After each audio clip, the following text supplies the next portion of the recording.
Alhamdulillah kita masih lagi dapat dipertemukan dalam majlis yang seberingkas, tapi insya-Allah cukup padat. Jadi siapa kita bersyukur kepada Allah kerana diberi umur yang panjang, diberi nikmat iman dan Islam, dan bersyukur juga kepada Allah kerana telah memberikan kita kesempatan nyawa, kesempatan tubuh badan yang sihat, dan juga kesempatan untuk berbuat decision, untuk datang ke sini berbanding buat decision untuk pergi tempat lain. Alhamdulillah. InsyaAllah kita sama-sama berkati majlis ini dengan umur kitab Al-Fatihah.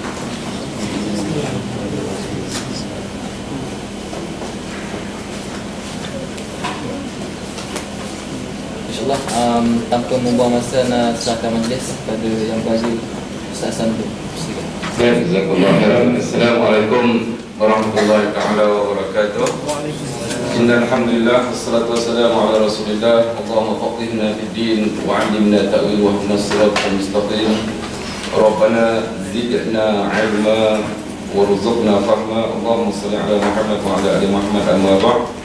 Syukur kita pada Allah kerana pada hari ini kita telah bersama-sama seperti yang disebutkan saudara tadi, bahawa kita sama-sama telah membuat keputusan untuk memilih, dan akhirnya kita membuat keputusan untuk datang bersama-sama dalam majlis ini. Moga-moga setiap orang daripada kita akan sentiasa mendapat barakah, perlindungan dan pertolongan nusrah daripada Allah Subhanahu wa taala. Alhamdulillah, tadi kita telah menerima nikmat yang besar, iaitu hujan yang mencurah-curah dari langit. Dan tentunya setiap orang daripada kita telah pun membaca doa hujan, iaitu Allahumma, kalau tak sambut macam belum lagi tu.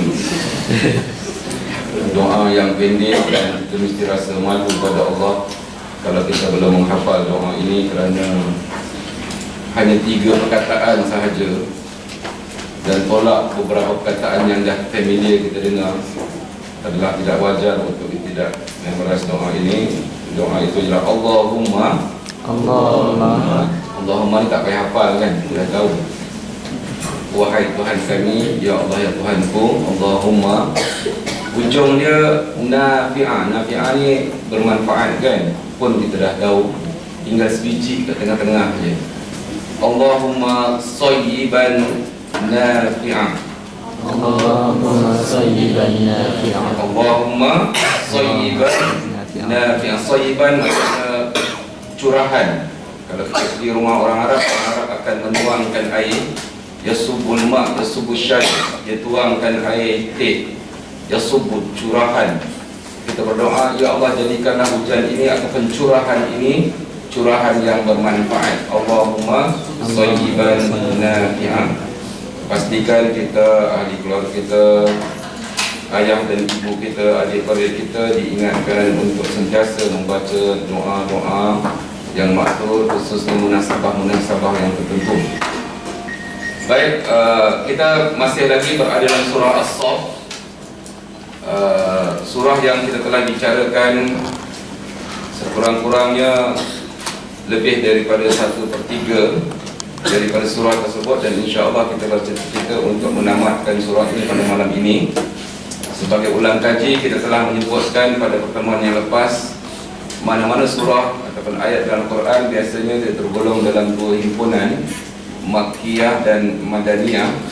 Pada umumnya apa-apa yang diturunkan di Mekah, perkataannya disembahkan kepada Makkah, Makkiyah, dan apa-apa yang disembahkan kepada Madinah, Madaniyah.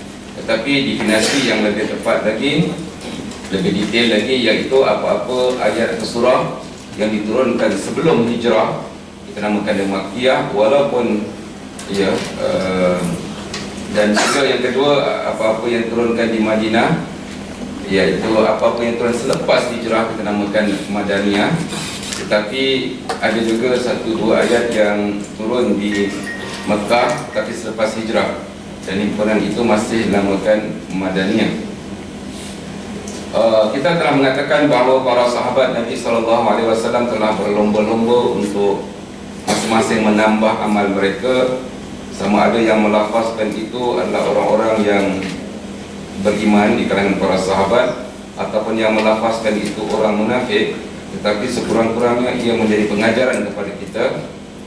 Apabila mereka mengatakan lau na'lam ayyun a'mal ahabbu ila Allah la 'amilnahu, sekiranya kami tahu ada amalan-amalan yang kalau amalan-amalan yang terbaik, yang kalau kami tahu itulah yang paling Allah gemari, maka kami akan berlomba-lomba untuk mengerjakannya, untuk melaksanakannya.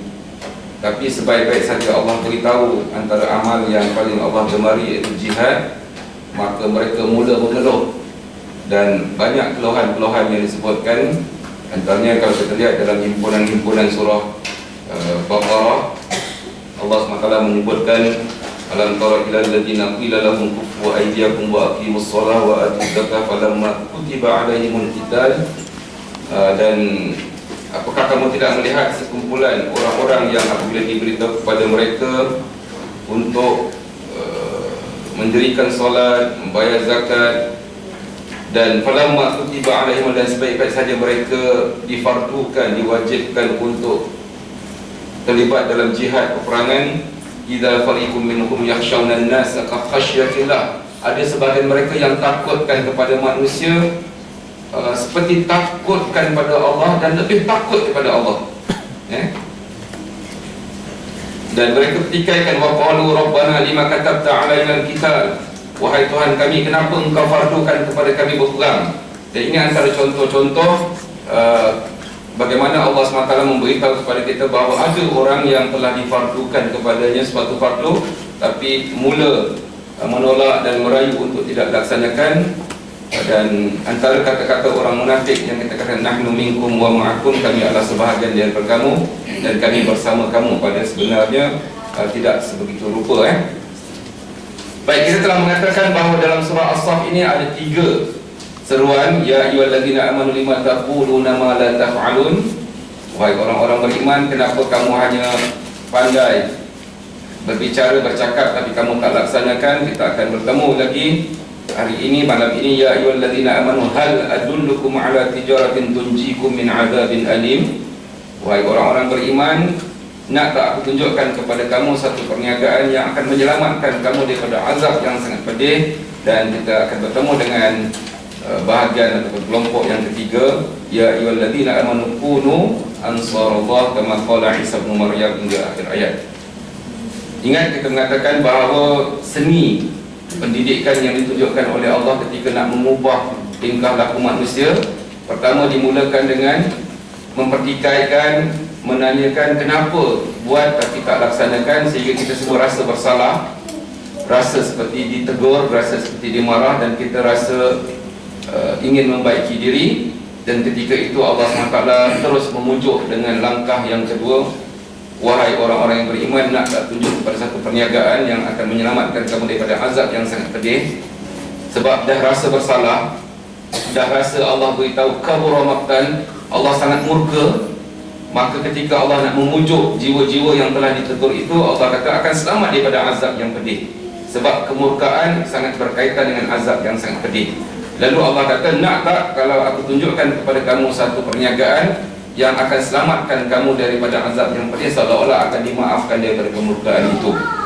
Dan bila kita semua telah meletakkan diri kita di peringkat yang paling tinggi, yang kita bekerja bukan kerana kepentingan kelazatan dunia maupun kelazatan di akhirat, ketika itu kita pasrah bahawa kita lah orang yang kena membantu agama Allah, sama ada Allah bagi upah atau tidak bagi upah.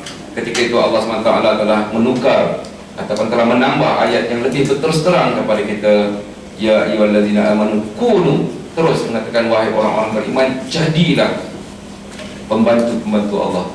Dan saya percaya bagi kita sebagai seorang abang, sebagai seorang kakak yang ada adik-adik, ataupun seorang ayah yang ada anak-anak, seorang ibu yang ada anak-anak, dan kita juga sebagai seorang pencerah yang mempunyai pelajar-pelajar, seorang pemimpin yang memimpin orang-orang di bawah kita. Lihatlah bagaimana tertib dalam Al-Quran ketika nak memberikan tugas, walaupun tugas itu sangat besar, dimulakan dengan gaya yang begitu menarik dan begitu penting. Baik, kita telah membicarakan tentang permulaan surah ini dengan bertasbih. Sabbaha lillahi ma fis samawati wa ma fil ardi wa huwal azizul hakim. Kita telah melihat ayat-ayat yang berikutnya, seruan Allah SWT yang kita katakan iltifat. Iltifat ni maksudnya apa? Seperti dalam surah Al-Fatihah, iaitu Allah mengalih pandangan dengan begitu pantas, mengalih suasana, iltifat daripada suasana A kepada suasana B. Perubahan itu sangat mengejut dan menyebabkan otak kita terus tersentak, jiwa dan perasaan kita tersentak, dan akhirnya kita rasa seperti nak bertindak. Ketika Allah SWT menyebutkan tentang kebesarannya, apa yang ada di langit, apa yang ada di bumi bertasbih kepadanya, dan kita merasa terdil sifat Allah wa huwal azizul hakim. Tiba-tiba Allah SWT terus memanggil kita, ya ayyuhallazina amanu lima taquluna ma la taf'alun, kenapa kamu bercakap tapi tak laksanakan.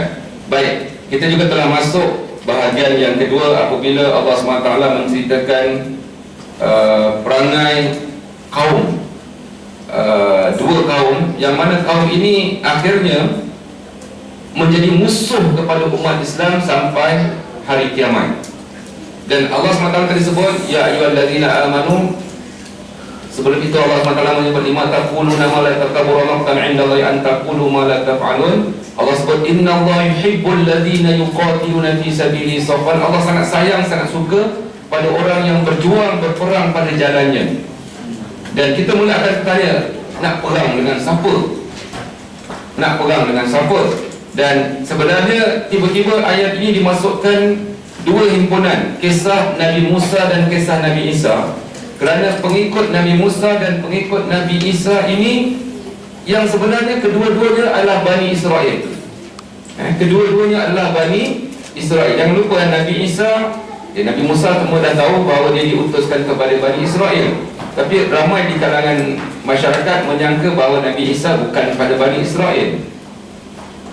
Nabi Musa diutuskan kepada Yahudi, Bani Israel, dan Nabi Isa diutuskan juga kepada bangsa Yahudi juga. Cuma ia tidak popular kerana ajaran Nabi Isa ini disambut selepas Nabi Isa tak ada, disambut secara besar-besaran oleh orang-orang Rom. Jadi ada yang menyangka bahawa pengikut Nabi Isa ialah orang Rom. Itu sebut kemudian selepas itu.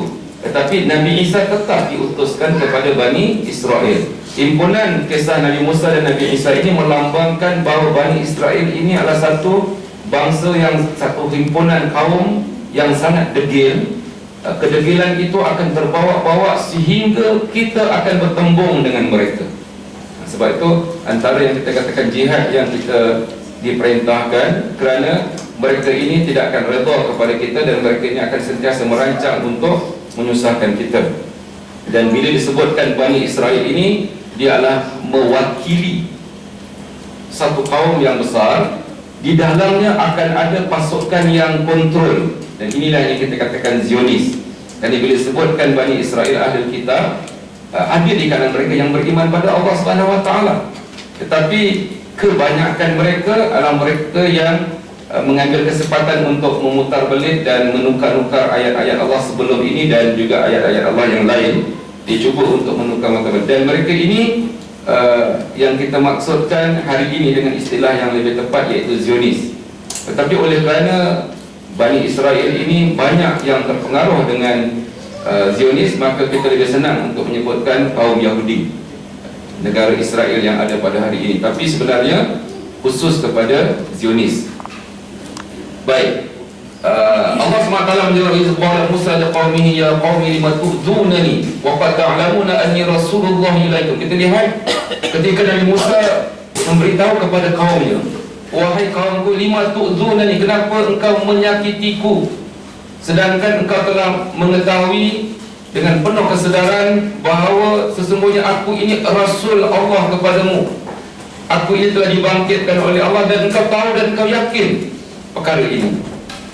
Dan sebaik-baik saja kaum itu falamma zahu, apabila mereka mula menyeleweng, mula tidak cenderung kepada Allah Subhanahu wa taala, maka akhirnya azaghallahu qulubahum, Allah SWT akan selewengkan mereka sejauh-jauhnya. Dan kita telah sebutkan sifat Bani Israel ini yang kita harapkan kita tidak terpengaruh dan terikut-ikut dengannya. Pertama sekali, menyakiti Nabi, khususnya Nabi Musa, sedangkan mereka tahu baginda adalah seorang Nabi.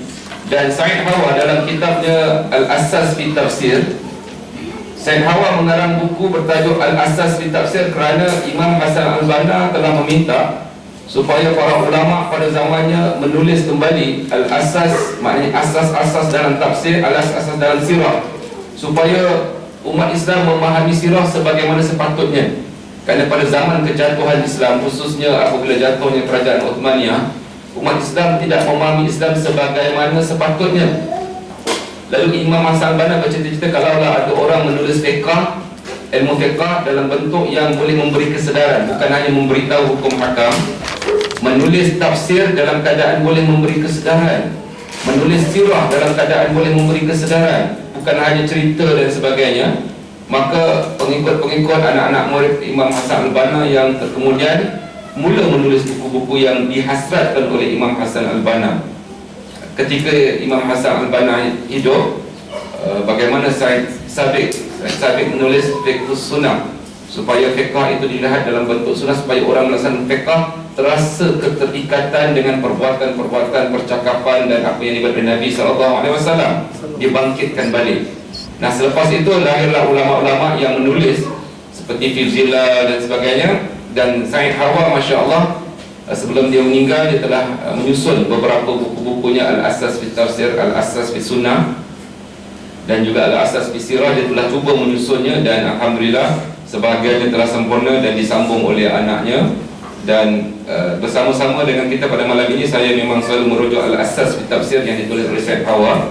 Dan Said Hawa menyebutkan ketika membincangkan tentang ayat Nabi Musa ini, kisah Nabi Musa dengan pengikutnya itu, falamma zaghu azaghallah, Said Hawa mengatakan bahawa kita semua kena berhati-hati, jangan mudah mencela guru kita dan pemimpin kita. Ya, betul, pemimpin kita, terutama maksud saya pemimpin yang bertakwa, yang soleh. Yang tak soleh itu bab lain lah, buku lain. Okay? Pemimpin yang soleh yang kita cenderung, dan pemimpin-pemimpin itu ada kelemahan sebagai manusia. Maka jangan cuba kita cela cara terbuka guru dan pemimpin yang soleh ini, walaupun dia ada kelemahan.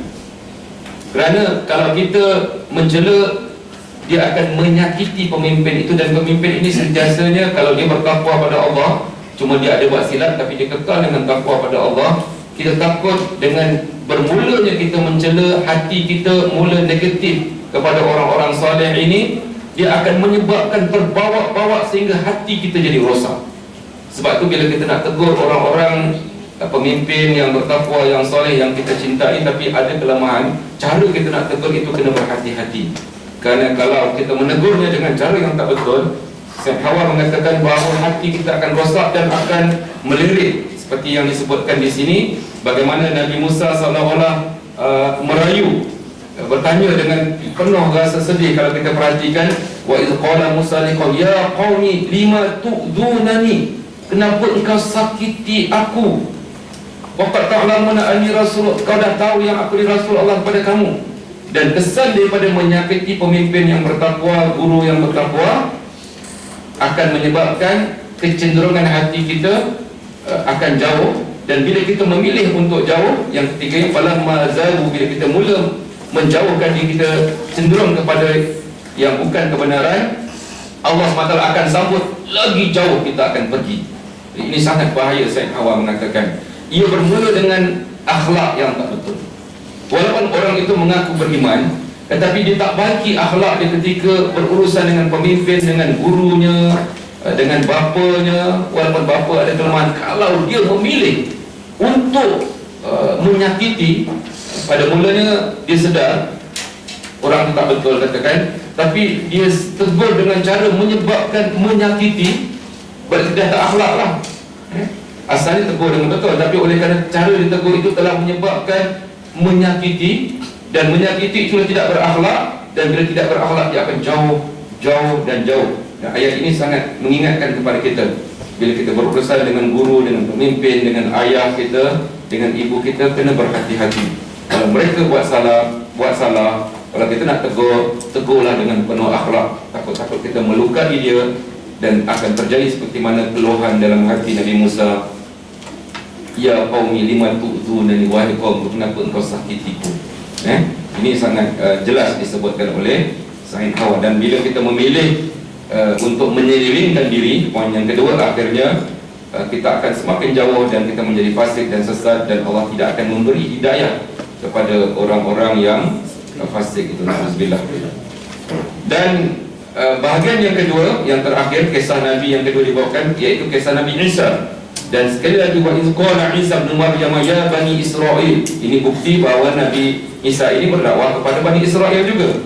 Disebutkan dengan inni Rasulullah ilaikum, musaddiqan, dengan begitu jelas, dengan benar, lima baina yadayya Taurat, dengan buku rujukan yang jelas, yang kamu semua tahu bahawa kandungannya sangat benar.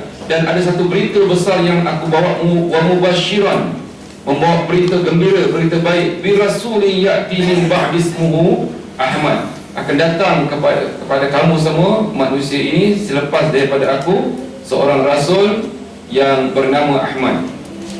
Tetapi falamma ja'ahum bil bayinat, apabila datang kebenaran itu dengan bukti-bukti, dengan sifat-sifat yang telah diterangkan, dan sebenarnya para pendeta ataupun ahli-ahli kitab ini sedang menanti-nanti kedatangan rasul yang dijanjikan oleh Nabi Isa ini yang bernama Ahmad ini, maka sifat-sifat itu telah diterangkan dan mereka sentiasa menceritakannya. Dan terbukti apabila ketika Nabi turun daripada Taif, bertemu dengan dua orang ahli kebun yang bekerja di kebun di Taif itu, dan membetulkan dan tolong membersihkan Nabi daripada luka dan sebagainya. Bila mereka berbuat, mereka mengatakan mereka adalah penganut amalan Nabi Isa AS, dan Rasulullah SAW memuji. Dan bila disebutkan itu, ahli kebun itu mengatakan bahawa inilah yang disebutkan oleh pendeta-pendeta kami, seorang Nabi yang akan datang selepas daripada Nabi Isa, dan juga disahkan oleh beberapa ahli kitab yang lain.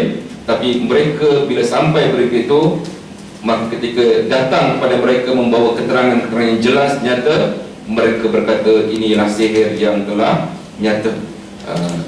Dua kisah ini yang disebutkan melambangkan kepada Bani Israel yang bersifat tidak wajar kepada nabi-nabi mereka, antaranya Nabi Musa dan Nabi Isa. Dan Bani Israel ini akan berpanjangan wujud di mana-mana, khususnya ketika Nabi SAW telah berhijrah ke Madinah itu, dan Nabi SAW berhadapan dengan mereka, dan kita akan terus berhadapan dengan mereka. Dan hadis-hadis yang selalu kita dengar dalam radio IQ itu, tidak akan berlaku hari kiamat, la taqumu saah, tidak akan berlaku hari kiamat sehingga berlaku peperangan, pembunuhan antara orang-orang Yahudi dengan orang-orang Islam. Ini telah disebutkan dalam hadis itu. Dan ketika peperangan memuncak ke peringkat yang paling tinggi sekali, dan ketika itu umat Islam telah disediakan dengan persediaan-persediaan yang begitu tinggi, dengan tarbiyah yang begitu kuat, dengan latihan-latihan ketakwaan yang begitu kuat, keyakinan mereka pada Allah. Dan apabila berlaku pertembungan terbuka dengan orang-orang Yahudi ini, ketika itu oleh kerana jiwa yang tinggi, maka pokok-pokok dan batu-batu akan bercakap dengan mereka yang terlibat dalam peperangan itu. Dan kita berdoa kepada Allah SWT kita menjadi ahli-ahli dalam peperangan itu. Kebersihan dan kejernihan itu akan menyebabkan pokok dan batu akan bercakap dengan kita ketika orang Yahudi bersih, ya Abdullah, ya Mu'min, hazam Yahud, faqtulhu. Dia akan beritahu kepada kita, wahai Abdullah, wahai orang beriman, ini orang Yahudi sedang sembunyi di belakang aku, bunuhlah dia. Pokok dan batu tak akan bercakap dengan orang yang jiwanya kotor seperti kita. Seperti kita kan? Ya. Na'udzubillah. Moga-moga jiwa kita bersih sampai tinggi ke peringkat seperti itu. Banyak benda yang perlu umat hari ini membaiki diri mereka, sehingga nusrah dan pertolongan Allah itu akan sampai. Sama ada dosa-dosa besar ataupun dosa-dosa kecil. Sekecil-kecil dosa yang kita nak bersihkan, kita nak bersihkan. Walaupun kita mengatakan itu bukan dosa, tetapi sekurang-kurangnya kita nak sentiasa berada dalam keadaan bersih. Bila sebut pasal bersih ni, kita jangan lupa ayat yang kita telah sebut dulu. Laqad manallahu 'alal mu'minin idz ba'atsa fihim rasulan min anfusihim yatlu 'alaihim ayatihi. Ada tiga benda yang mesti ada pada kita. wa yuzakki sebelum itu yatlu alaihim ayati, yaitu apa dia? At-tilawah, ramai-ramai apa dia? At-tilawah. Yang kedua wa yuzakkihim, maksudnya apa? Tazkiyah. Dan yang ketiga wa yu'allimuhumul kitab, at-ta'lim. Tiga benda yang mesti ada pada kita, iaitu at-tilawah, at-tazkiyah dan at-ta'lim. Mesti wujud pada kita. Kalau tidak, kita tidak akan jadi bersih dan kita tidak akan mampu untuk menjadi berdepan dengan dua musuh yang kita katakan. Satu musuh ini yang kita akan bertemu dengan mereka, dan pertempuran itu akan sentiasa berlangsung sampai bila-bila.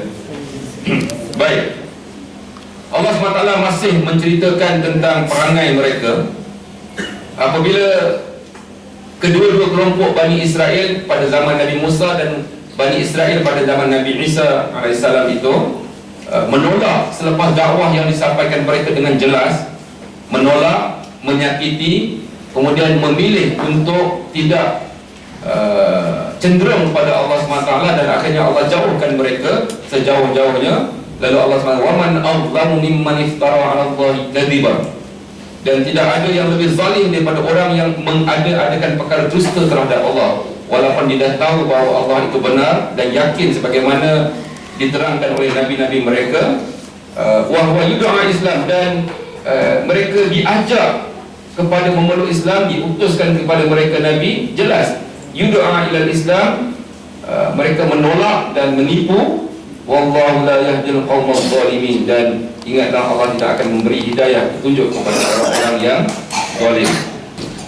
Ia berlaku di peringkat permulaan ketika membuat keputusan.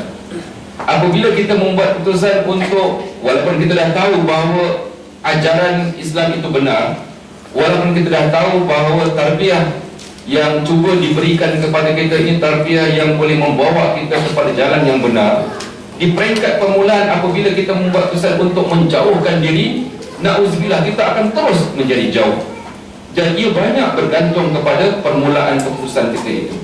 Dan bila kita makin jauh, Allah SWT menyebut wallahu la yahdil qaumadh zalimin, kerana kita zalim, kita dah tahu benda itu benar, seruan itu benar, ajakan itu benar, dan kita memilih untuk menolaknya di peringkat permulaan, maka kita pilih tadi kita akan terus jauh dan akan terus jauh.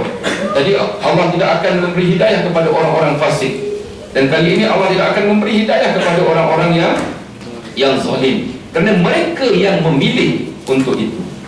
Dan akhirnya juga apabila mereka pilih untuk, walaupun mereka dah tahu Allah itu benar, dan mereka cuba membohong dan memperkecil-kecilkan Allah Subhanahu wa taala, kemudian mula menolak Islam itu, dan dengan sendirinya mereka akan terlibat dalam pasukan untuk memadam cahaya Allah. Bukan hanya menolak, ya mula-mula menolak, tapi akhirnya dia akan perangi agama ini. Ini yang saya katakan, keputusan permulaan di peringkat awal itu sangat penting. Yuriduna liyutfi'u nurallah, dan mereka sentiasa berusaha untuk memadam cahaya-cahaya Allah, nur Allah Subhanahu wa taala. Kita telah bincangkan ayat tentang nurun ala nur. Dengan kita sebutkan apa yang dimasukkan nur, dan kat sini nur Allah, cahaya-cahaya Allah, petunjuk Allah yang disebutkan daripada agama itu, daripada kitab Allah, daripada risalah yang Allah utuskan kepada kita semua. Dan Allah SWT nak menunjukkan lemahnya mereka itu, nak padam cahaya Allah itu, bagaikan mereka nak tiup dengan mulut mereka sendiri. Ulama-ulama tafsir menyebutkan seolah mereka nak padam cahaya matahari dengan mulut mereka sendiri, yang mana mereka tak akan mampu untuk melakukannya. Wallahu mutimmu nurihi walau karihal kafirun, dan Allah SWT lah yang akan menyempurnakan, memelihara dan mempertahankan cahayanya itu. Dan sebab itu dalam kita berdakwah dan beramal pada hari ini, kita akan sentiasa meletakkan betapa pentingnya kita akan sentiasa yakin Allah SWT hanya minta kita beramal, Allah SWT hanya minta untuk kita bekerja, Allah SWT minta kita untuk fikir macam mana nak bekerja dan macam mana kita nak beramal. Tetapi keputusannya adalah sangat bergantung dan sangat ditentukan oleh Allah Subhanahu wa taala itu sendiri. Kita diminta untuk bersusah payah berfikir. Sebagaimana kita selalu sebutkan, Allah SWT minta supaya Nabi SAW pergi ke Taif. walaupun pergi ke Taif itu satu benda yang pada zahirnya dilihat tidak menguntungkan apa-apa, sebab penduduk Taif langsung Nabi SAW tidak sempat bertemu kerana mereka telah mengupah kanak-kanak dan orang gila untuk baling batu. Tetapi sebenarnya Nabi SAW yakin bahawa Allah akan tolong agama ini. Nabi SAW menghantar sahabat-sahabat yang pergi ke Habasyah. Walaupun dilihat begitu mereka tidak dapat menegakkan negara Islam di Habasyah, tetapi satu masa akhirnya Islam sampai ke Habasyah. Nak menunjukkan bahawa begitu juga contoh yang kita pernah berikan, bagaimana ibu kepada Nabi Ismail itu bersusah payah untuk mencari air di Safa dan Marwah, Safa dan Marwah. Allah SWT membiarkan manusia bekerja, berpenat lelah, tapi akhirnya air itu berada di kaki Nabi Ismail sendiri. Dan begitu kita dalam hidup kita ini, kita akan berdepan dengan orang-orang yang akan padam cahaya Allah SWT, yang akan berusaha untuk menolak syariat Allah SWT, menolak hukum Allah SWT, menolak apa-apa kebaikan dakwah yang cuba dibuat. Kita akan melihat usaha-usaha itu, dan seolah-olah mereka nak padam cahaya Allah SWT itu. Tapi dengan wujudnya orang yang bekerja, dengan wujudnya orang yang merancang, dengan wujudnya orang yang memilih untuk mengatur, walaupun rasa lemah, walaupun rasa tidak layak, tetapi wujudnya orang yang merancang untuk itu, maka Allah SWT memberi jaminan kepada kita, walaupun mereka nak padam agama Allah, wallahu mutimmu nurihi, Allah SWT akan menyempurnakan cahayanya yang cuba dipadam itu, walau karihan, walau seluruh orang-orang kafir membantah dan seluruh orang-orang kafir tidak bersetuju dengan apa yang Allah SWT lakukan itu. Dan ayat yang ke-9 Allah SWT huwallazi arsala rasulahu bil huda wa dinil haqqi liyudhhirahu 'ala ad-dini kullih walau karihal musyrikun. Dialah yang telah mengutus rasulnya Nabi Muhammad SAW dengan membawa hidayah, petunjuk dan agama yang benar, supaya ia memenangkannya. Sebab apa? Wallazi arsala rasulahu, dialah yang memang mengutuskannya bil huda, dengan disertakan hidayah. Seorang rasul akan datang dengan seolah cahaya-cahaya hidayah berada di kelilingnya. Mana-mana orang yang berinteraksi dengan rasul itu, apabila mendengar ucapan rasul itu, dia seolah-olah mencari hidayah, dan hidayah itu akan pergi kepadanya. Seolah-olah arsala rasulahu bil huda, makna rasul itu datang dengan huda. Walaupun huda itu disebutkan dengan agama dan sebagainya, tapi dia adalah cahaya hidayah yang dimaksudkan. Dan dengan huda itulah yang akan menyebabkan manusia yang tercari akan dapat cahaya hidayah itu. Dan bagi mereka yang tak nak, Allah SWT akan terus tutup dan tidak akan bagi hidayah kepadanya. Tadi kita sebut Allah la yahdil qauman zalimin, dan kali ini kita melihat pula arsala rasul bil huda wa dinil haq, dengan agama yang benar ini, liyuzhirahu, supaya agama ini akan dapat meliputi. Liyuzhirahu berarti menzahirkan, seolah-olah bumi ini dizahirkan, diliputi dengan agama yang benar ini, ala dini walau karihal musyrikun, walaupun orang-orang musyrik ini membantah, walaupun orang-orang musyrik ini akan menolak dan tidak menerima kebenaran yang dibawa oleh agama ini. Walau karihal musyrikun ini, dan juga walau karihal kafirun ini, kita lihat, kerana wa min thamma fala budda minal qital li'i'la'i dinillahi huda wal haqq 'ala dhalal wal batil, seolah-olah mengatakan bahawa untuk memastikan agama ini dapat meliputi seluruh bumi, untuk mengambil tempat menggantikan agama-agama lain, selepas Allah SWT menghantar rasul dan beri hidayah tadi, bahawa untuk mengambil tempat itu akhirnya perlukan kepada kita, akhirnya perlukan kepada apa? Jihad. Allah SWT memang berjanji begitu, tetapi dia memerlukan pada manusia-manusia yang akan bangkit untuk mempertahankan agama ini. Kerana orang-orang kafir akan benci, orang-orang musyrikun akan benci. Ujung ayat 8 dan ujung ayat 9 itu, walau karihal kafirun walau karihal musyrikun, mereka akan benci. Dan bila mereka benci, mereka tidak duduk diam. mereka akan cuba padam cahaya Allah SWT ini, dan mereka akan cuba memastikan agama ini tidak dapat meliputi, mengambil tempat di seluruh muka bumi ini, maka mereka akan benci. Dan ketika mereka benci itu, Allah SWT nak akan ada orang yang akan mempertahankan agama ini. Walaupun yang akan mempertahankannya Allah SWT sendiri, tapi Allah nak ada pasukan untuk itu. Dan sebab itu Said Qutb dan selepas itu Said Hawa menyebutkan yang dimaksudkan dengan liyuzhirahu ala dini kulli walau karihal musyrikun itu akhirnya seorang Allah SWT akan memilih di kalangan kita untuk menjalankan tugas-tugas memastikan cahaya itu tidak dapat dipadam, dan Allah SWT akan memilih di kalangan kita ini untuk memastikan agama itu disebarkan. Dan memilih kita itu adalah mengatakan bahawa jihad yang perlu kita laksanakan di atas muka bumi ini. Dan jihad yang kita maksudkan bukan berarti kita menyerang agama lain, tetapi jihad yang kita maksudkan sebaik saja kita cuba untuk menyebarkan agama ini, kita akan ditentang, kita akan dihalang, dan kita terpaksa berhadapan tentangan itu. Dan sekali lagi dipertegaskan, selagi tidak ada tentangan, tidak ada halangan, kita hendaklah berdakwah menyebarkan agama ini dengan kasih sayang, dengan kemesraan. Tetapi sekiranya ditentang, kita tidak ada pilihan lagi. Dan sebab itu liyudhirahu ala dini kulli, untuk memastikan agama ini akan menjadi tinggi dan memenangkan keseluruhannya, ia memerlukan kepada pasukan manusia yang bersedia untuk support, untuk menolak itu.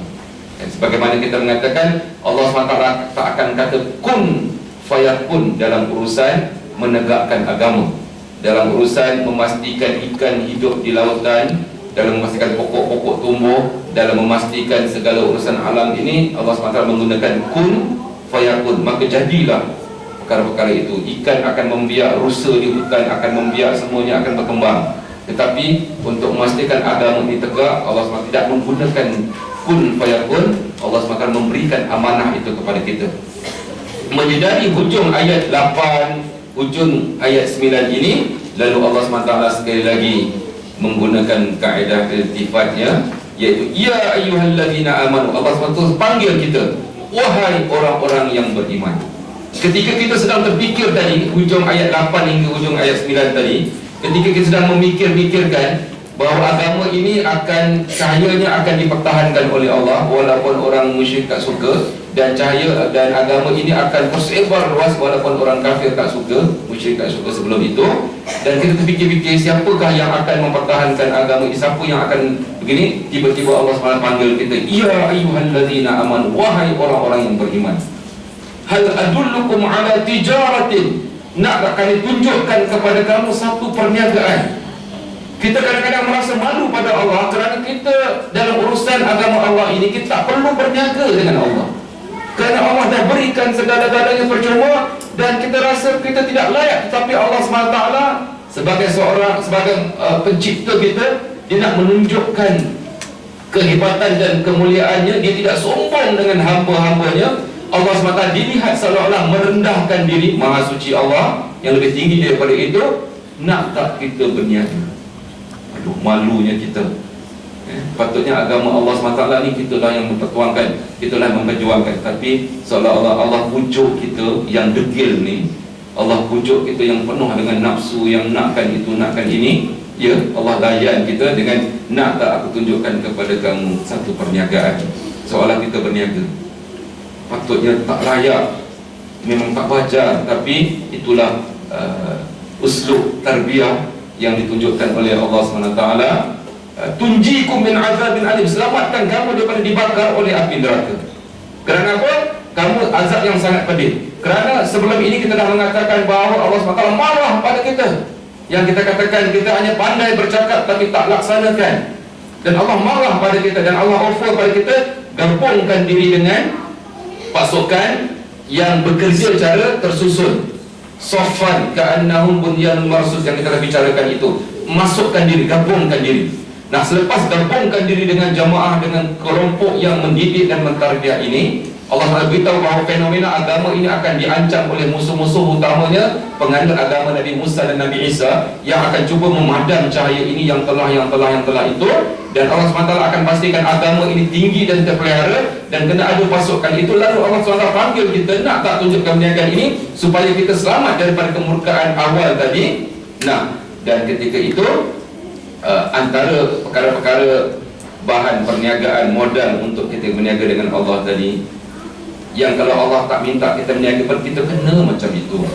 Tu'minuna billahi wa rasulihi, hendaklah kita beriman pada Allah dan Rasulnya.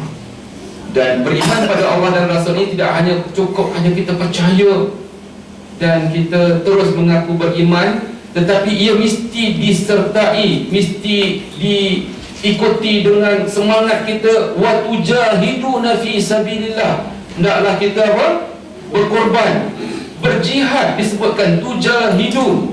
Kalau kau nak berniaga dengan aku minta yang pertama engkau beriman kepada aku dan Rasul aku. Yang kedua, aku minta engkau supaya berjuang dalam fisabilillah, dalam dengan apa? Dengan harta-harta yang aku berikan kepada kamu cara percuma itu.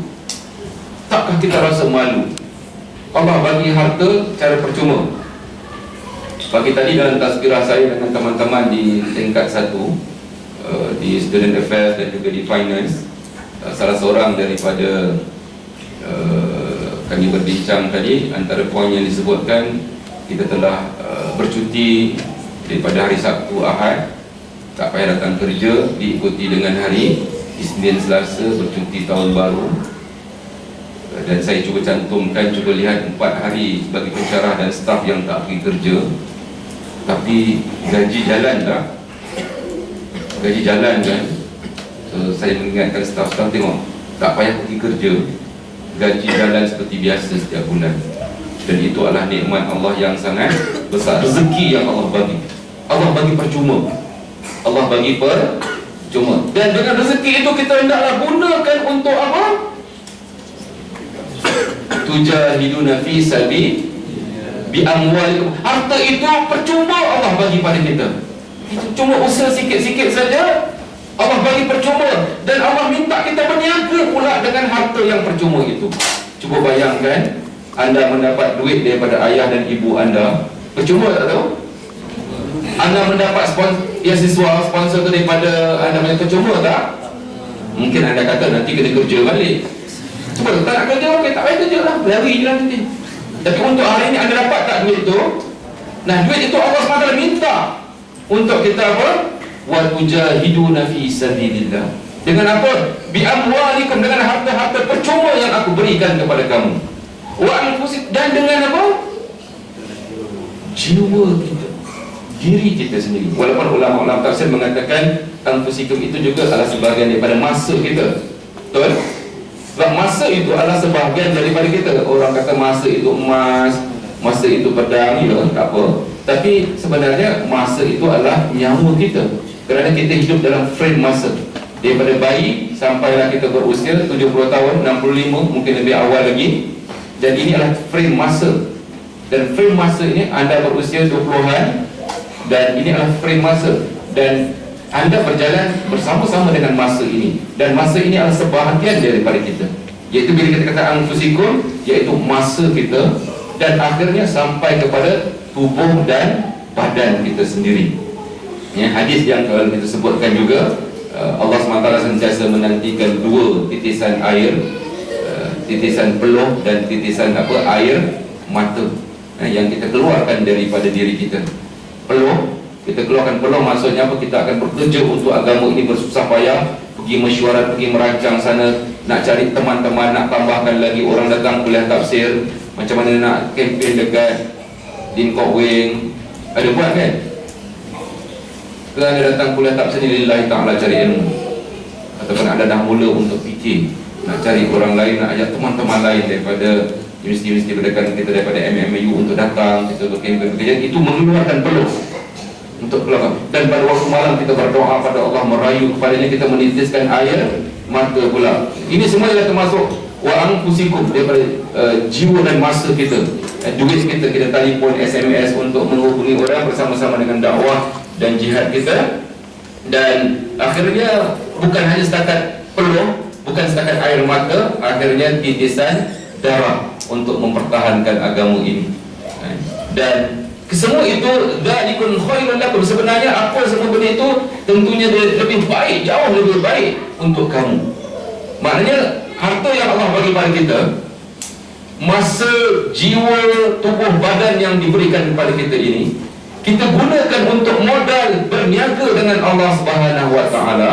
Allah mengatakan itu lebih baik bagi kamu daripada kamu dapat harta dan kamu simpan dan kamu tidak belanjakan pada Allah. Kesihatan, nyawa, masa yang kamu berikan, kamu tidak berniaga dengan Allah, dia akan merosakkan diri kamu sendiri. Betul? Dzalikum khairul lakum in kuntum ta'lamun. Sekiranya kamu benar-benar memahami. Perniagaan itu akan dibayar dan akan mendapat untung, dan perniagaan ini tidak akan rugi. Perniagaan yang telah terjamin. Yaghfir lakum dzunubakum. Pertama Allah SWT akan ampunkan dosa kita, dan memang hidup ini kita penuh dengan dosa, kesilapan-kesilapan yang kita lakukan. Dan inilah satu-satunya cara untuk kita beristighfar. Ini selain daripada kita melafazkan astagfirullahaladzim, inilah satu cara untuk kita memadam dosa-dosa kita itu. Dengan kita apa? Berjihad pada jalan Allah, dengan kita korbankan harta kita, masa, nyawa dan segala-galanya milik kita ini, Allah SWT akan beli apa yang kita persembahkan. Dan bagaimana Allah nak bayar kepada kita keuntungan itu kalau kita tidak mempersembahkan pada Allah SWT, kalau kita tidak berikan harta kita, nyawa kita, masa kita dan segala-galanya untuk jalan Allah ini, macam mana Allah nak bayar? Kita tidak hantar invoice yang sepatutnya. Macam mana Allah nak bayar? Dan Allah akan bayar bila kita buat benda itu. Dan Allah janji, dan janji Allah ini tidak pernah dimungkiri. Yaghfir lakum dzunubakum, dia akan ampunkan dosa-dosa kamu. Wa yudkhilkum jannatin tajri min tahtiha al-anhar, dia akan berikan kepada kita syurga-syurga yang di bawahnya mengalir air-air yang begitu nikmat, membayangkan satu suasana yang cukup cantik, yang sukar untuk diceritakan nikmat-nikmat di syurga ini. Wa masakin thayyibatan fi jannati 'adn, tempat-tempat tinggal. Kalau kita lihat hari ini, kita risau sebab benda tempat tinggal ini satu benda yang sangat penting. Kalau anda tidak ada asrama, kat mana anda nak bermalam? Kat mana anda letak beg anda? Kat mana anda nak tukar pakaian? Kat mana anda nak mandi? Dan bila anda berkeluarga, kat mana anda nak letak isteri dan anak-anak anda, suami anda tinggal? Kat mana anda? Rumah itu sangat benda penting. Dan benda itu yang diidam. Dan Allah SWT sebut dekat syurga nanti, selain nikmat-nikmat itu, Allah akan sediakan tempat-tempat tinggal yang baik di syurga yang tinggi. Dan itulah sebenarnya dzalikal fawdul azim, itulah kejayaan yang sebenar. Dan kita akan bertemu dalam surah Al-Baqarah, sebab Sayyid Hawa dia suka melihat himpunan-himpunan Al-Quran. Ditunjukkan, lihat himpunan ini sama dengan himpunan dalam surah Al-Baqarah, himpunan ini sama dengan surah Ali Imran. Himpunan ini sebab Sayyid Hawa melihat Al-Quran secara keseluruhan, sebagaimana yang diajarkan oleh Sayyid Qutb dalam Fizilan. Dan di bawah himpunan ayat-ayat ini, contohnya dikaitkan dengan ketika kita membaca surah Al-Baqarah. Contohnya dalam surah Al-Baqarah kita akan bertemu dengan janji-janji Allah SWT, wa ulaika muflihun. Yang demikian itu ialah terdiri daripada orang-orang yang berjaya.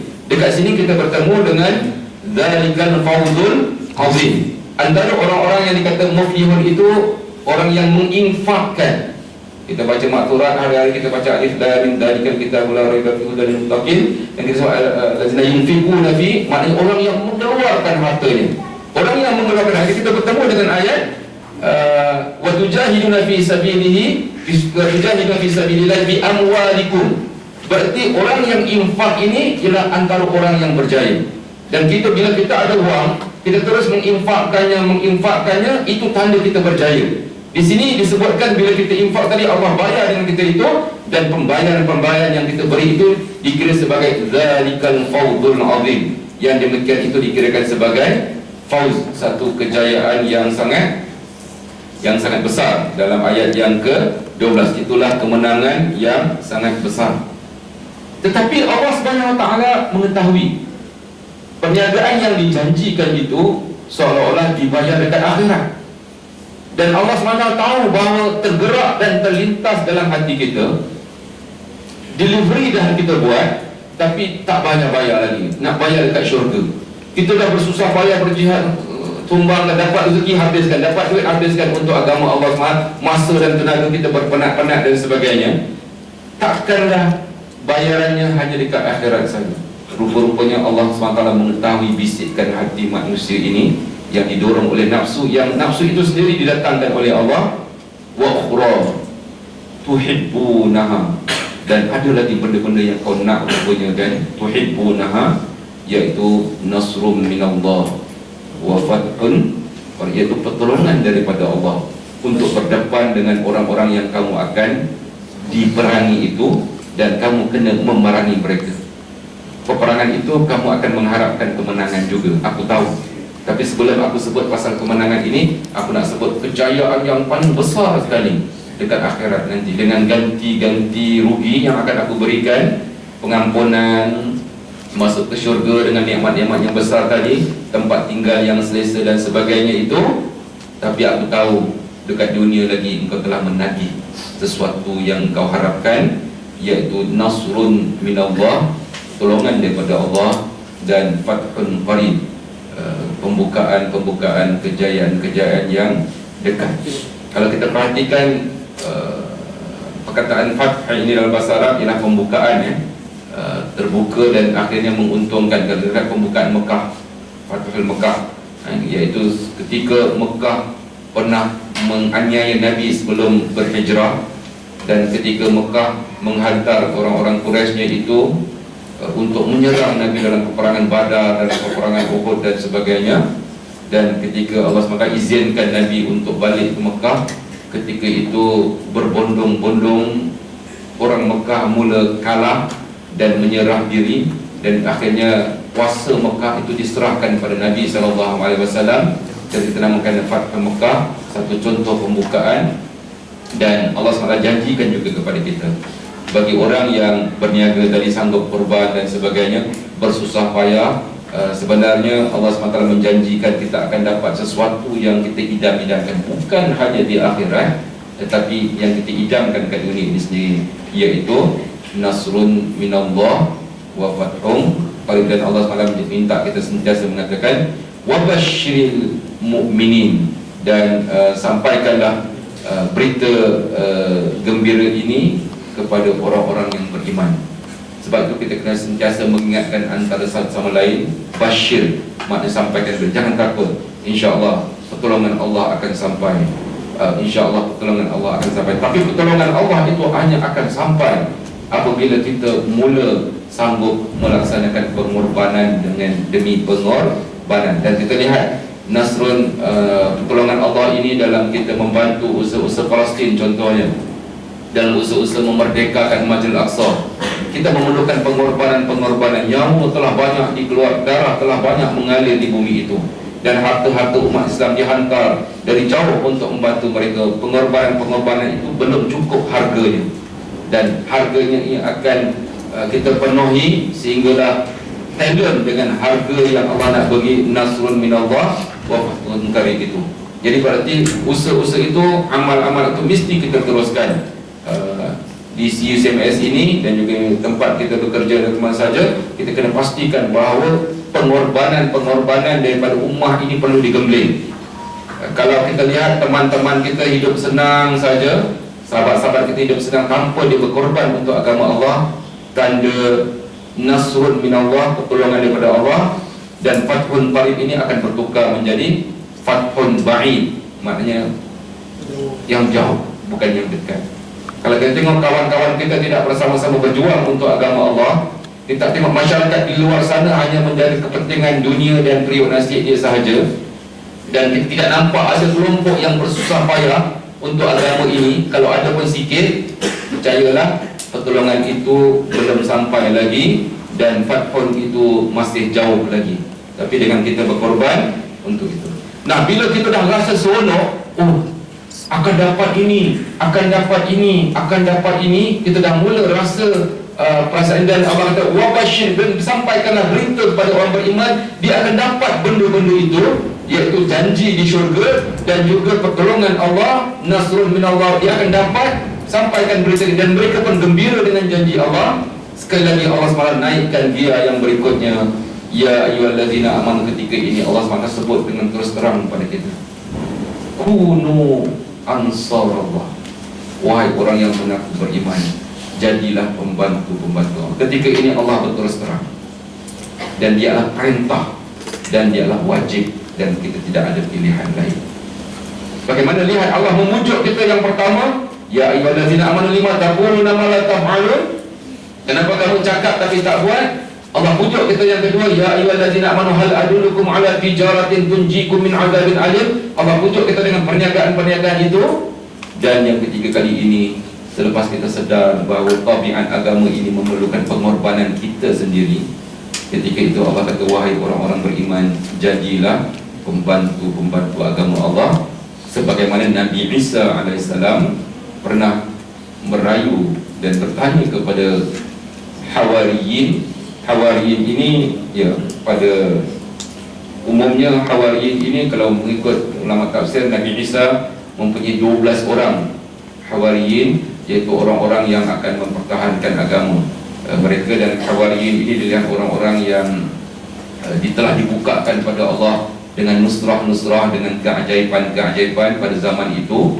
Dan nusrah-nusrah itu telah berjaya menarik beberapa orang, tetapi tidak memadai. Dan Hawariyin ini sentiasa solid bersama dengan perjuangan Allah SWT melalui Nabi Isa ini. Dan ketika Nabi Isa dan setiap Nabi dan setiap guru, setiap pemimpin, setiap pendakwah akan seolah-olah bertanya kepada kita dengan soalan, man ansari ilallah, siapakah yang akan membantu saya untuk agama Allah SWT? Kerana agama ini, kita mengatakan bahawa Allah SWT dedahkan dia supaya manusia sendiri yang akan mempertahankan agama. Allah tak akan kata kun fayakun seperti kita sebut tadi. Maka agama ini memerlukan pembela-pembelanya. Walaupun Allah SWT yang akan mengurniakan kejayaan untuk agama ini, tapi Allah SWT menunggu di kalangan hamba-hamba ini yang terlibat dengan perniagaan tadi. Dan kemudian hamba-hamba itu memilih untuk membela agama ini. Dan setiap zaman akan ada guru, akan ada pemimpin, akan ada pembimbing yang seolah-olah merayu kepada pengikut-pengikutnya, kepada murid-muridnya, kepada atba'nya itu, kepada orang yang menyerah diri itu. Mereka akan ditanya, man ansari ilallah, siapa yang akan membantuku untuk agama Allah ini? Kerana sebagaimana kita katakan tadi, musuh-musuh akan mengikis, akan cuba memadam, akan cuba menghalang agama Allah SWT. Dalam mereka menghalang itu, maka orang-orang yang membela agama Allah ini akan bertanya sesama mereka selepas mereka merayu pada Allah. Dan seolah Allah beritahu, akan ada di kalangan kamu sendiri yang akan sama-sama mempertahankan agama ini. Ya, mintalah padaku dan aku akan beri kejayaan. Dan kejayaan yang akan kuberikan antaranya ialah apabila kamu berjaya menyedarkan orang lain untuk bersama-sama kamu menolong aku, iaitu menolong agama Allah. Dan sebab itu lafaznya man ansari, siapakah yang akan sanggup untuk menolong aku dalam kepada Allah SWT itu. Maka jawapan yang kita perlukan daripada orang-orang yang menyokong khususnya Hawariyun ini, solid, mereka kena lafazkan, bukan hanya cakap dalam hati saja, ayolah nanti kita tolonglah agama Allah sampai masa nanti, bila dah kerja nanti, lepas housemanship nanti bolehlah, sekarang jangan belajar lagi, kan? Sebenarnya lafaz itu telah mula disebutkan mengikut kemampuan yang sepatutnya dan terbatas. Qala al-hawariyun nahnu ansarullah, kita kena sebutkan kamilah, seolah-olah tidak ada orang lain. Dan kalau kita tak tolong agama Allah, agama ini akan terbiar. So kalau kita berani buat keputusan, bila orang ajak kita berdakwah dan berjihad, kita kata tak apalah, bagi orang lain dululah, tak apalah, kita menolak untuk menjadi pembantu-pembantu agama Allah. Kita takut. Sebab tu kita kena sentiasa hidupkan, lafazkan nahnu ansarullah, kamilah yang akan menolong, kamilah yang akan mempertahankan, kamilah yang akan membela, kamilah yang akan itu. Nahnu ansar. Dan sekali lagi bila kita sebut nahnu ansarullah ini, ia tidak boleh kita terlupa di peringkat awal ayat ini, ya ayyuhallazina amanu lima taquluna ma la taf'alun. Saya Hawa mencantumkan balik di hujung ayat ini. Ketika kita telah memilih kali kedua, kali pertama tadi kita pilih, kita kata kita nak tolong. Bilakah apakah amalan yang paling Allah suka sekali? Seolah-olah nak kata turunkanlah perintah jihad. Tiba-tiba bila Allah turunkan, mereka sebahagian daripada mereka tak nak berjihad, orang-orang munafik dan sebagainya. Dan hari ini bila ditanya siapakah yang, hujung ini bila ditanya siapakah yang akan menjadi pembantu-pembantu Allah, dan bila mula kesedaran itu ada, Hawariyin telah kata begitu, nahnu ansarullah, dan kita pun terasa untuk mengatakan sama-sama dengan Hawariyin itu, nahnu ansarullah. Jangan lupa kepada ya ayyuhallazina amanu lima taquluna ma la taf'alun. Takut-takut kita hanya pandai bercakap saja. Dan janji Allah SWT, fa'amanat ta'ifatun min bani Israel, dan akan ada sekelompok orang-orang Bani Israel ini beriman, wa kafarat ta'ifah, dan akan kufur sebagian. Sebab itu kita mengatakan betul Allah SWT menyebut tentang laknat kepada Bani Israel, tentang apa semua betul, tetapi kerana ia melambangkan pada kelompok yang besar. Tapi terbukti bahawa Bani Israel ini ada di kalangan mereka yang akan terus beriman, dan akan berada di kalangan mereka yang terus kufur. Wa kafarat ta'ifah, ada yang beriman dan kufur. Fa ayyadna alladhina amanu ala aduwwihim, dan kami akan, fa'ayyadna dalam bahasa Arab tekan tangan, kami akan, kalau diterjemahkan terus kata kami beri pertolongan. Tapi kalau anda belajar bahasa Arab, anda akan dapat merasakan fa'ayyadna itu yang terjemahan kata tolong, tapi fa'ayyadna tekan tangan.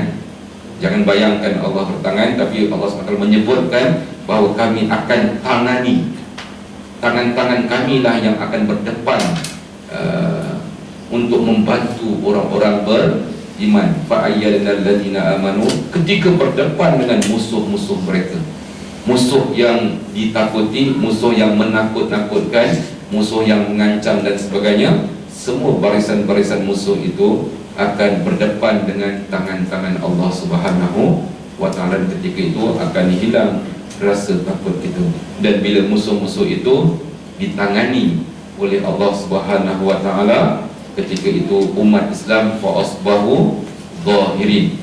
Ulama tafsir menyebutkan ujung ayat ini Allah SWT berjanji untuk menolong itu, dan juga akan memastikan agama ini akan menjadi zahir, maknanya melata di atas muka bumi ini. Ulama-ulama tafsir mengatakan ada dua kemungkinan. Kemungkinan yang pertama, selepas Hawariyin ini dan selepas Nabi Isa AS diangkat ke langit, mereka bercita-cita untuk bunuh, berniat dan membunuh, dan mereka gembira yang mereka telah membunuh Nabi Isa, padahal Nabi Isa telah diangkat. Dan ketika Nabi diangkat itu, mereka merasa mereka berjaya membunuh, dan mereka gembira di atas pembunuhan itu. Dan akhirnya Allah SWT memberikan pertolongan, dan sebab itu dapati seluruh kerajaan Rom akhirnya bertukar agama kepada agama yang diajar oleh Nabi Isa AS. Dan ini contoh dikatakan kemungkinan yang dikatakan fa'asbahu zahirin, akan melata. Sebab apa? Agama Nabi kaum Rom itu akhirnya masuk ke agama yang diajar oleh Nabi Isa AS.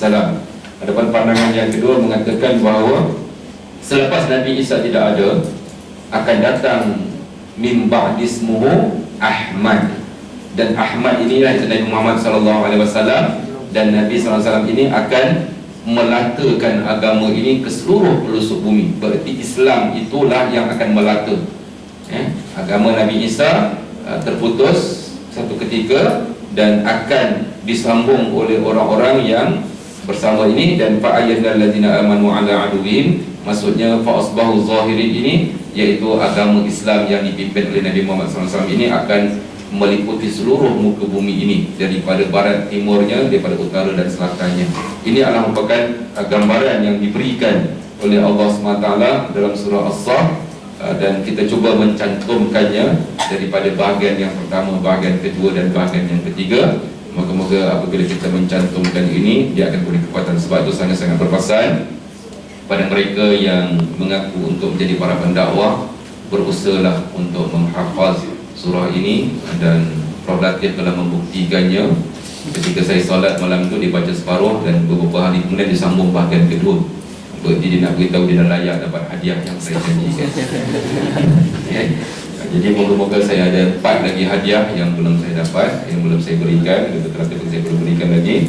sangat bercita-cita ayat ini sedap. Ayat ini sebenarnya senang untuk dihafal dan sedap untuk dihafal, dan gambaran tafsir yang telah kita berikan tadi anda akan rasa lazat untuk menghafalnya kerana ia sangat berkaitan dengan diri kita sebagai seorang pendakwah. Wallahu a'lam.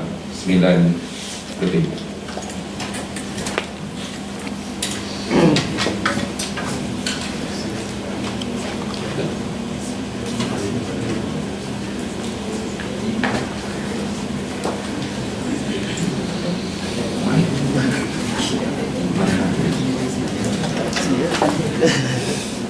Bagi satu aja. Kira 2 minggu. Minggu ya. Faisal bukan hafal. Bukan hafal. Okey, alhamdulillah. InsyaAllah satu pengisian yang membuatkan Nana rasa berdebar-debar. Okay. Palpitation. Palpitation. Jadi sebelum nak tangguhkan majlis, ada nak buka soalan untuk ikhwah boleh, mana-mana boleh untuk tanyakan kepada Ustaz. So dipersilakan. Kalau Ustaz, sebenarnya saya nak tanya logik.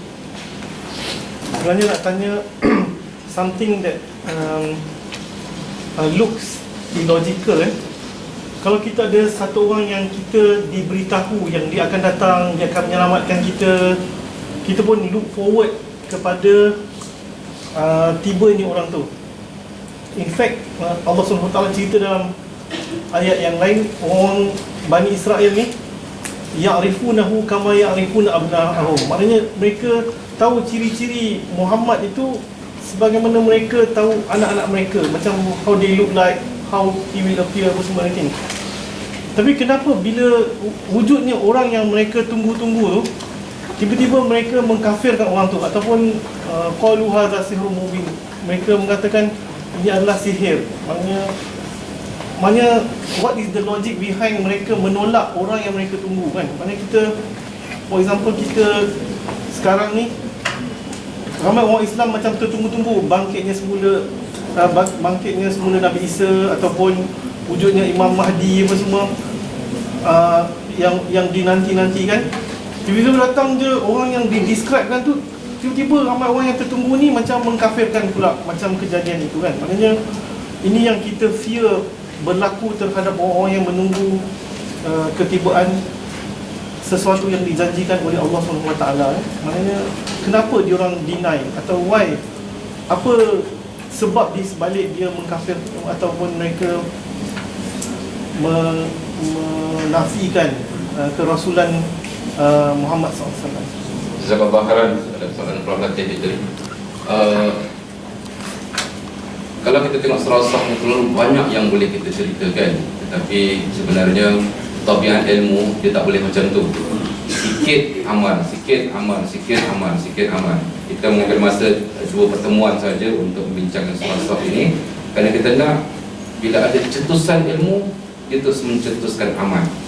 Nanti bila kita beramal, kita perlukan cetusan baru ilmu lagi, dan cetusan amal itu akan mendorong kepada amal. Kita tak nak cetusan ilmu terlalu panjang sampai tidak beramal. Banyak sangat diberikan ilmunya. Begitu juga surah As-Saff ini banyak rahsianya. Kalau kita kembali pada ayat yang ke-5, kita perhatikan falamma zaghu azaghallahu qulubahum. Perkataan qulub kat situ, yang menyebabkan manusia ini menentang agama Allah kerana mereka mempunyai penyakit hati. Itu asalnya, hati dia rosak. Dan ketika walaupun dia yakin bahawa Nabi Musa itu adalah Nabi dia tetap menyakiti lima tu'dun ini kerana hati dia dah rosak sebenarnya. Dan begitu juga dengan Nabi Isa AS itu yang telah dijanjikan itu, mereka menolak Ahmad yang telah dijanji tunggu-tunggu itu sebab mereka ada penyakit hati mereka. Walaupun pada permulaannya mereka seolah-olah nak menunggu, tetapi penyakit hati dia dah rosak, dia ada kepentingan. Dan bila dia tengok yang Nabi Muhammad SAW, pengikut-pengikut Nabi Isa ini yang sebahagiannya ahli kitab yang taat setia, tapi mereka masih di kalangan Bani Israel juga yang berada di Madinah itu, sama ada Yahudi ataupun Nasrani, khususnya bilangan Yahudi lebih ramai lagi. Mereka sebenarnya menanti-nanti kedatangan seorang Nabi, seorang Rasul. Dan mereka hatinya rosak. Sebab apa? Mereka telah menzalimi akhlak mereka. Sebab saya katakan bila akhlak tak betul, dia akan rosak semua benda. Sebab tu dalam tarbiyah, dalam usrah kita menekankan iman dan akhlak. Bagi mereka yang familiar dengan usrah, ada dua benda yang kita akan tekankan, mihwar imani dan juga mihwar suluki ataupun akhlaki. Kita nak betulkan iman akhlak, betulkan iman akhlak. Dan ini yang dibuat di Mekah sampai hampir 13 tahun, betulkan iman akhlak. Dan kadang-kadang ia menjemukan, tapi tak sepatutnya ia menjadi jemu. Dan betulkan akhlak. Sebab tu kalau kita masih tengok orang ramai akhlak tak betul, jangan fikirlah nak fikir pasal benda yang lain. Baik. Sebab apa? Orang-orang Yahudi ni akhlak dia tak betul. Dia telah melaga-lagakan dua orang Arab, dua kelompok Arab, Aus dan Khazraj itu. Dia telah menipu orang ramai dengan sistem riba. Dia telah akhlak dia tak, hati dia sakit. Bila dia hati sakit, dia konon-kononnya menunggu seorang Nabi yang dijanjikan yang bernama Ahmad. Tapi bila Nabi itu datang, dia hati dah sakit. Rupa-rupanya Muhammad yang dijanjikan, Ahmad yang dijanjikan itu diturunkan di kalangan orang Arab, bukan di kalangan dia. Hati penyakit terus jadi rosak, serosak-rosaknya. Walaupun dia tahu Muhammad itu adalah merupakan orang yang telah dijanjikan dalam kitab dia, yang telah ditunggu-tunggu selama ini, tapi oleh kerana hati dia sakit dan dia tak nak menerima bahawa Muhammad yang dijanjikan itu bukan dari kalangan bangsa dia, kelompok dia, lalu dia terus menolak agama Allah dalam keadaan dia yakin dan tahu. Dan kita juga pada hari ini bila kita dijanjikan dengan kehadiran Imam Mahdi dan kehadiran Nabi Isa AS, persiapan yang kita kena buat kena betul. Bukan hanya menunggu dan menunggu, tetapi kita akan menyediakan prasarana untuk ketibaan itu. Dan Imam Mahdi dan Nabi Isa kemudiannya tidak akan turun sekiranya umat ini tidak membina suasana yang menyebabkan dia sesuai. Dan Allah SWT minta kita bersiap sedia menyediakan itu dengan kita melaksanakan dakwah dan tarbiyah, mengumpulkan seberapa orang beriman. Dan iman itu bukan hanya cakap, tapi diikuti dengan akhlaknya, dan diikutinya dengan semangat ingin berdakwah, diikuti dengan dalam bentuk tanzim dan tersusun. Prasarana itu disediakan, baru Allah SWT akan turunkan Imam Mahdi itu. Dan ketika itu dia akan memimpin pengikut-pengikut yang telah tersedia ada, yang kita sendiri yang membina untuk itu.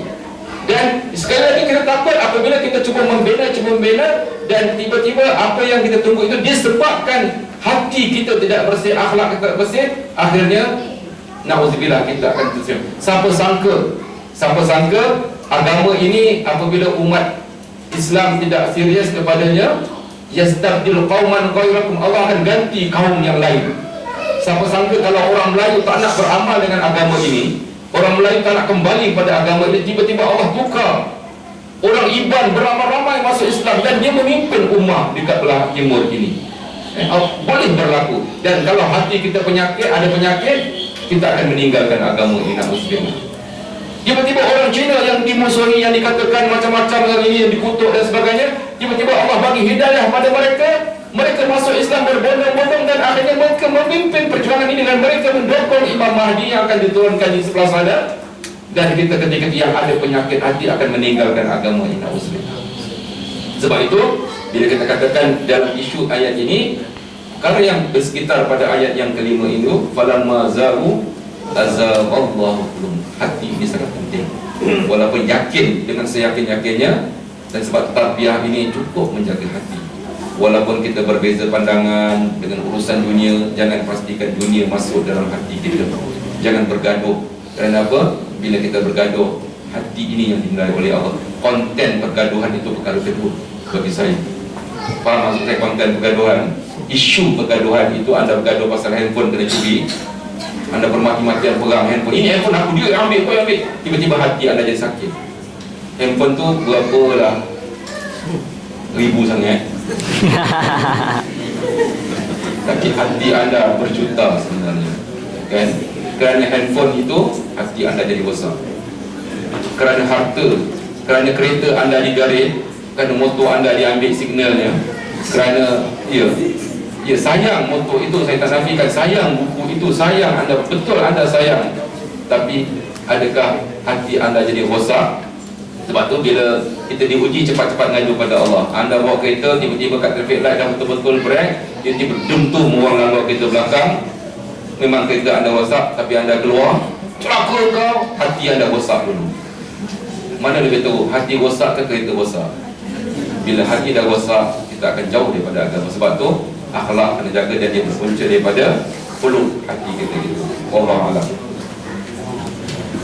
Nak buka soalan pada yang lain ada? Ada? Ada? Lebih Sebenarnya anda tertarik dengan ayat yang Sebelum tertarik, namanya siapa ya? Baik, nama anda Ahmad Afiq bin Kamarudin, Tahun? tahun 4. So ayat yang nasi dia cakap dan memangnya Allah tidak memberi hidayah tunjuk kepada kaum yang fasik dan dahka lah. So adakah orang yang fasik ni ataupun yang dahka ni tak ada chance atau tak ada langsung chance untuk dapat hidayah tunjuk, kan? Hidayah daripada Allah tu mengikut ayat ni lah. Sedangkan kadang-kadang kita sendiri pernah terjumpa dengan peristiwa-peristiwa yang mengatakan ada sahabat-sahabat kita yang mungkin dahka tapi dapat tunjuk. So macam mana? Okey, terima kasih kerana anda telah cuba membantu untuk buat kesimpulan daripada apa yang kita belajar. Sifat Bani Israel yang disebutkan oleh Allah tadi, pertama sekali akhlak. Dia menyakiti Nabi Musa, menyakiti pemimpin, guru dia. Kemudian falamma zahu, dia yang memilih untuk menyeleweng. Dan bila dia memilih untuk menyeleweng, Allah SWT tak akan bagi hidayah pada dia. Dia yang memilih untuk jadi fasik. Jadi Allah tidak akan bagi hidayah, dan Allah akan terus menyebabkan orang fasik itu fasik kerana dia yang memilih begitu. Nah, dengan kita memilih untuk kembali pada Islam, Allah akan buka. Sekali orang jadi fasik sebab apa? Dia tak nak bagi sekelumit ruang untuk agama Allah SWT. Dia tak nak buka hati dia sikit. Dan sebab itu kita para pendakwah kena mengetuk hati-hati mereka. Sebab dia yang memilih untuk tidak dapat hidayah, maka dia tidak dapat hidayah. Kisah yang kita dah sebut, kisah anak murid kepada Abdullah bin Mubarak. Kisah yang saya rasa saya pernah ceritakan dan anda semua tahu. Pencuri yang cuba mencuri di rumah Abdullah bin Mubarak. Ketika dia nak mencuri, lampu rumah tak dipadam lagi. Dia dah bawa tali semua, dia panjat pagar, dia dah siapkan dia punya set dia tu. Tiba-tiba tuan rumah tak padam lampu. Dan menjadi adat orang Arab, bila tak padam lampu, berarti tak tidur lagi. Jadi bila lampu tak dipadamkan, pencuri tadi pun menunggu. Dan ketika dia menunggu di tepi tingkap itu, menanti-nanti supaya tuan rumah tidur. Dan ketika dia menunggu, dan memang niat nak mencuri, tinggal tunggu masa saja, solid nak mencuri. Tiba-tiba dia mendengar ayat alam ya'til ladzina amanu an takhsha'a qulubuhum li zikrillah. Tuan rumah tengah baca Quran rupanya. Keluar daripada rumah dengan nawai itu nak mencuri. Anda keluar rumah nawai itu nak dengar bulan tafsir ataupun nak makan mi selepas tu. Nah, nawai itu memang nak apa? Dua-dua. Memang nawai itu memang nak hidayah. Yang kawan tadi memang nawai itu dia nak mencuri. Tiba-tiba bila mendengar ayat Quran yang bertanya, bilakah orang-orang beriman, surah Hadid, bilakah orang-orang beriman nak khusyuk hatinya ingat Allah, dia terus melayan soalan itu. Bila dia dengar orang baca Quran, dia dengar Quran, dia cuba faham, dia orang Arab, dia dengar bilakah hati-hati orang beriman nak khusyuk ingat Allah. Lalu dia layan, dia kata, ya Allah, hati aku ni bila nak khusyuk, rupanya tuan rumah baca ayat untuk aku.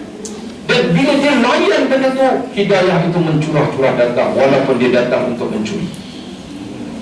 Jadi soalan akhir sebagai minta saya buat kesimpulan tadi tu, dia sengaja tanya soalan itu supaya bukan berarti Allah ini zalim menutup pintu hidayah kepada orang lain, tetapi Allah akan tutup pintu hidayah bagi mereka yang tak nak hidayah.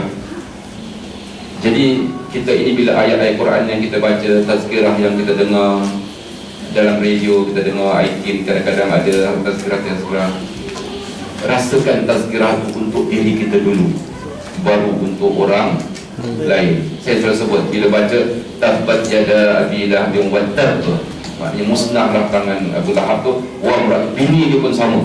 Kita tahu banyak Abu Lahab memang tak seronok tengok pangal itu, dan bini dia pun selalu juga, walaupun ayat sebut nama Abu Lahab. Tapi bila kita dengar, ya Allah, janganlah aku jadi seperti Abu Lahab, dan janganlah isteri aku jadi seperti Abu Lahab juga. Ya Allah, cukuplah. Ya Allah, janganlah aku. Itu yang kita kena timbulkan. Dan kalau kita buat macam tu, Allah akan bagi hidayah kepada kita. Bila kita dengar ada guru, kita dengar hormat guru-guru itu. Bila dengar Ustaz Azhar itu sengaja YouTube sekali-sekali buka, dengar. Anda nak tahu ke tahu, tak ada masalah kan. Tapi tentulah anda akan memilih ilmu yang meningkat. Dan kita menghormati semua guru yang ada, ulama-ulama. Jangan anda dengar ulama tak bocor. Bila kita memperkecilkan ulama, akhlak kita dah apa? Rosak. Bila akhlak kita rosak, nantinya hati kita akan jauh dan sesat. Sebab apa? Jangan mulakan akhlak yang tak baik dengan azab, menimbulkan apa? Kesakitan. Sebagaimana Nabi Musa mengandung 5 tu'dunani. So jangan sakiti orang lain walaupun kita berbeza pandangan. Terima kasih pada soalan yang cuba menyimpulkan tadi. Soalannya apa? Sebelum anda tutup majlis kita, nak menyampaikan sedikit pesanan daripada sahabat kita. Semua slide-slide, semua maklumat dan sebagainya, especially slide, boleh antum semua boleh dapatkan kalau melalui Facebook.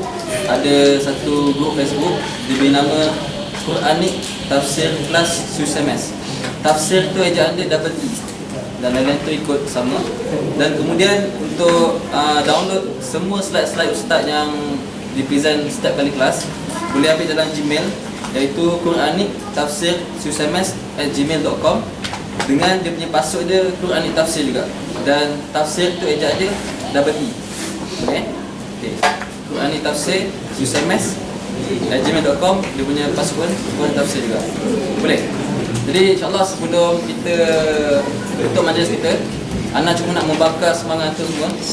Jadi bila Ana sebut Man Ansarullah, maka Man Ansarullah maksudnya, kalau Ansari itu macam Ana pula yang kena itu. Man Ansarullah maksudnya siapakah penolong agama Allah, maka antum semua akan jawab Nahnu Ansarullah. Boleh? Buat. Kalau lelaki dia punya tangan dia tinggi sikit, kalau perempuan apa? Dia kecuali kan? Boleh? Kita test, kita buat 3 kali. 1, 2, 3, dia punya frekuensi dia makin naik. Kegaran tu. Frekuensi. Boleh? Boleh? Okey. Man Ansarullah. Nahnu Ansarullah. Sama. Kali kedua mesti ikut nombor 1 kan? Oh, buat lagi. Man Ansarullah. Nahnu Ansarullah. Kali ketiga ikut 1 dan 2. Okey. Man Ansarullah. Nahnu Ansarullah. Takbir. Allahu Akbar. 2 kali, 3 kali bagi kuat. Takbir. Allahu Akbar. Dah buat habis. Takbir. Allahu Akbar. Rise and heart of mine. If you just look right, you see the signs. You can't keep hiding from the truth and let it take us by surprise. Protect us in the best way. Guide us every single day. Keep us close to you until the end of time. You created everything, we belong to you. Ya Rabb, we raise our hands, forever we thank you. Alhamdulillah.